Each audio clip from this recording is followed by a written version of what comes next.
सभी विद्वान साथियों, विदुषी बहनों और कक्षा 11 में अध्ययन करने वाले सभी बच्चों का हार्दिक स्वागत और अभिनंदन है।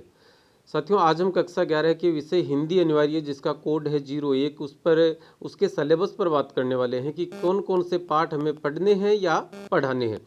तो देखते हैं, सबसे पहले इसका वार्षिक परीक्षा का जो टाइम टेबल है उसके अकॉर्डिंग देखें तो समय आपको मिलेगा 3 घंटे 15 मिनट और पूर्णांक रहेगा 100 अंक का। अधिगम क्षेत्र कुल मिलाकर 5 रखे गए हैं। अपठित गद्यांश और पद्यांश से 12 अंक के प्रश्न होंगे, जो कि 6 अंक के पद्यांश से होंगे, 6 अंक के गद्यांश से। रचनात्मक तथा व्यावहारिक लेखन से 25 अंक के प्रश्न किए जाएंगे। व्यावहारिक व्याकरण से 8 अंक के, पाठ्य पुस्तक आरोह भाग 1 से 40 अंक के और पूरक पुस्तक वितान भाग 1 से 15 अंक के। इस प्रकार कुल मिलाकर यह है आंकड़ा 100 अंक का बैठता है। अब देखते हैं कि किस प्रकार से इनको अलग अलग इनसे प्रश्न किए जाएंगे। देखते हैं अपठित बोध से, तो काव्यांश से 10 से 12 पंक्तियां होंगी और काव्यांश पर आधारित कुल 6 बहुचयनात्मक अर्थात अव्ययसैदा वाले प्रश्न हमसे किए जाएंगे। एक होगा गद्यांश, जिसमें 150 से लेकर 200 तक शब्द होंगे और इस गद्यांश से भी 6 प्रश्न किए जाएंगे, जो कि बहुचयनात्मक, बहुविकल्पात्मक या ऑब्जेक्टिव टाइप या अव्ययसैदा वाले होंगे। ये पहला पोर्शन था। दूसरा पोर्शन आता है रचनात्मक तथा व्यावहारिक लेखन। इसके कुल मिलाकर 5 भाग किए गए हैं। तो पहला भाग है निबंध लेखन। निबंध लेखन में क्या होगा, आधुनिक विषय पर विकल्प सहित एक निबंध लिखना होगा, अधिकतम 300 शब्दों में, जिसका अंक भार रहेगा 6।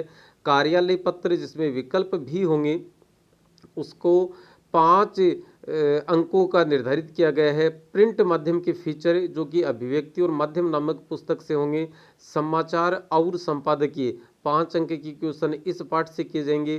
प्रतिवेदन या आलेख लेखन से 5 अंक के प्रश्न होंगे, या हमें पढ़ाने हैं। और जनसंचार माध्यम पर आधारित प्रश्न 2 अति लघुतरात्मक और 1 लघुतरात्मक प्रश्न होंगे, मतलब 3 प्रश्न इस पाठ से होंगे, जो कि 4 अंक के माने जाएंगे। उसके बाद में तीसरा पोर्शन आता है व्यावहारिक व्याकरण का, जिसमें अविकारी शब्द 2 अंक के होंगे, शब्द विचार भी 2 अंक का होगा, वाक्यांश के लिए 1 शब्द या समानार्थी शब्द ये 2 अंक के, और वाक्य विचार भी 2 अंक के। उसके बाद चौथा पोर्शन होता है आरोह है भाग 1 का। इसमें गद्य खंड से 20 अंक के प्रश्न होंगे और पद्य खंड से भी 20 अंक के प्रश्न होंगे। पहला भाग गद्य खंड देखते हैं। 2 में से कोई एक गद्यांश पर आधारित से प्रसंग व्याख्या करनी है, जिसका अंक भार 4 अंक रहेगा। दूसरा, पाठों की विषय वस्तु पर आधारित यदि हम बात करें तो 4 अति लघुतरात्मक और 3 लघुतरात्मक विकल्प सहित 2 दीर्घ उत्तरात्मक प्रश्न भी आएंगे इसी पाठ में से, इसी पोर्शन में से। काव्य खंड भी सेम यही रहेगा। 2 काव्यांश होंगे, जिसमें से किसी एक की सह प्रसंग व्याख्या करनी है।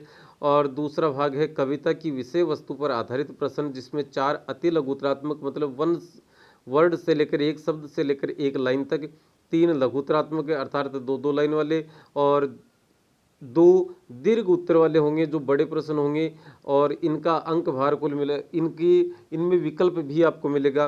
तो ये 16 अंक के प्रश्न इसमें से किए जाएंगे। वितान भाग 1 से पाठों की विषय वस्तु पर आधारित 3 बहुचयनात्मक अर्थात अव्ययसैदा वाले, 2 अति लघुतरात्मक अर्थात 1 लाइन वाले, और 3 लघुतरात्मक अर्थात 2-2 लाइन वाले प्रश्न किए जाएंगे, जिनका अंक भार कुल मिलाकर 11 बैठ जाता है। और विषय वस्तु पर आधारित 2 में से 1 निबंधात्मक प्रश्न अर्थात विकल्प आएगा अथवा में प्रश्न होगा। कोई एक प्रश्न हमें करना है, जिसका अंक भार 4 रहेगा। तो इस प्रकार से वितान पाठ्य पुस्तक जो है वह 15 नंबर की बैठ जाती है। अब ये देखते हैं कि हमें कौन कौन से पाठ पढ़ने हैं।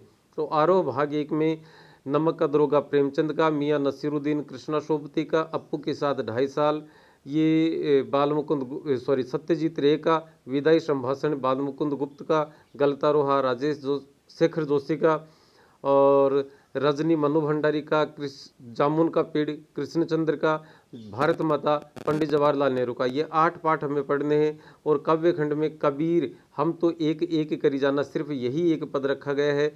मीरा में मेरे तो गिरधर गोपाल, यही एक पद रखा गया है। भवानी प्रसाद मिश्र की घर की याद, त्रिलोचन की चंपा काले काले अक्षर नहीं चिन्हती, दुष्यंत कुमार की गजल पढ़नी है, अक महादेवी के 2 पद हैं, दोनों पढ़ने हैं, अवतार सिंह पास की कविता सबसे खतरनाक पढ़ना है, और निर्मला पुतुल आओ सब मिलकर बचाएं। ये 8 कविताएं हमें इस पद्य खंड में पढ़नी है और वितान भाग 1 से 4 पाठ होंगे। भारतीय गायिकाओं में बेजोड़ लता मंगेशकर, राजस्थान की रजत बोंदे और आलो अंधारी तथा भारतीय कलाएं, ये कुल मिलाकर 4 पाठ हमारे सिलेबस में रखे गए हैं। यही पाठ हमें पढ़ने हैं। उम्मीद है वीडियो आपको पसंद आया होगा। चैनल पर नए हैं तो सब्सक्राइब कर लीजिएगा। धन्यवाद।